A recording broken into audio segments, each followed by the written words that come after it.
Facebook update ថ្មីបងប្អូនតតែមានអ្នក follow 10k follow បងប្អូនទើបគេ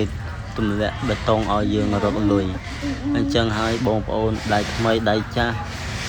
យើងត្រូវចេះជួយគ្នាបងប្អូនគឺយើងខ្មែរដូចគ្នាបើយើងមិនចេះជួយគ្នាទេ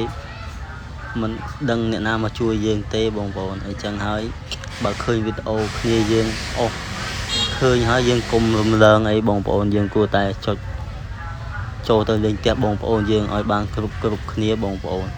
ខ្ញុំឲ្យតែទំនេរខ្ញុំអស់ឃើញខ្ញុំចូលទៅទាំងអស់ហ្នឹងបងប្អូនហើយពីព្រោះថាយើងត្រូវចេះជួយគ្នាបងប្អូនបើយើងមិនជួយគ្នាទេ